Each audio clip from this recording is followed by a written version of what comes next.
All work and no play makes for a pretty dull life, and with all the hard work that goes into Celtic knots, you deserve some me time. Today I'll show you how to hide words and secret messages within your knots. Coming right up.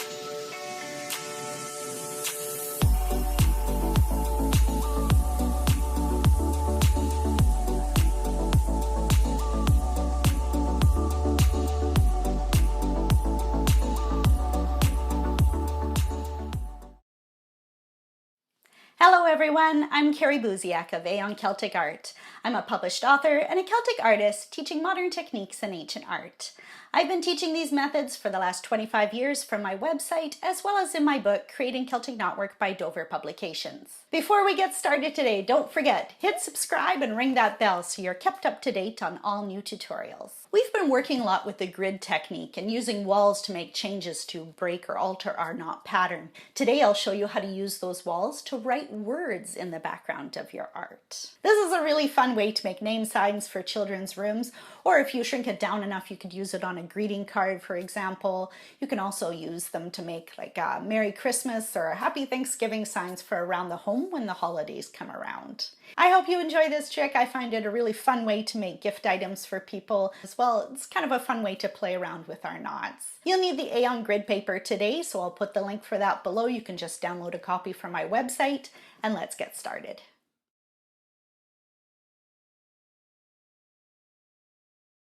So this week I'm not going to add a bounding box around my design until after I've drawn it in. Instead, I'm going to use my sheet of dot paper and I'm going to begin to draw walls as if they were letters. Don't forget our walls can only go on the horizontal or vertical and can only go from big dot to big dot. So I'm going to start off simple and just begin with my name. So here I've got the C for Carrie, and of course big dot to big dot, I'm following the rules. And because I can only go on the horizontal and the vertical, you see it's kind of squared off, but it's still obviously a C. And next I'll add the A. Again, making sure that crossbar that goes horizontally in the A does still go from the big dot to big dot. And next I'll do the R. The right hand leg of the R, I had to move over by a dot. So you see it shifted to the left by one dot amount. If I didn't shift it over by that one dot, it would look exactly like the A and we would lose the readability. This is why working a little bit larger turns out to be beneficial. So I'll just show you quickly what I mean. If we go smaller, the C and the A work out, but I lose that extra dot to move the leg over for the R, and the R ends up looking exactly like the A. So instead, if I work larger, you see I can make that differentiation with the A and the R. And the I is pretty straightforward. So depending on the name or word that you're trying to do, you might have to make those kind of adjustments. Keep in mind, if you do work bigger, you can always shrink it down afterwards, and sometimes it's easier to see what's going on with your knots as well when you're working on a bigger piece. Once all my letters are done, I can add my bounding box and begin to do the knot part. I begin as I always do. I find a small gray dot that's within the design, not on the bounding box and not crossed off by the walls. I add my tipped over tic-tac-toe pattern around that small dot, and then begin to add it to the other small dots within the design. And here we have it with all the tic-tac-toes added. Next, I want to add the corners to my design. So first, that upper left-hand corner, and then I'll add all the rest. Next, I want to add the bends and elbows. So everywhere that those tic-tac-toe patterns are kind of angling towards each other, I'm going to make a connection between them.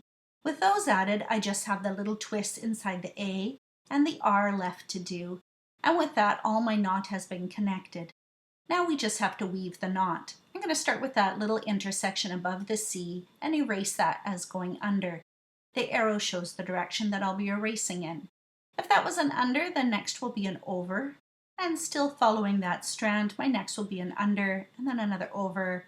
And I continue until the whole design is done. Once your design is finished, you can fill in the background in black, and that'll help the words show up.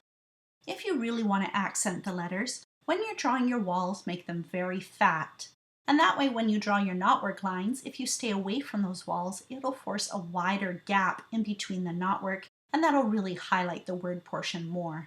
You can also use color to help it stand out, so there I've done the word in black, and here it is in reverse where everything's black except the word is white. Since whatever you'd be making would be custom to whatever name or word you want to make, I did have a real tutorial worksheet to make for you guys this week. Instead, I've made a couple of nice detailed designs. If you just want some practice working with the grid, I've uploaded it. Again, you can find it just down in the comments below.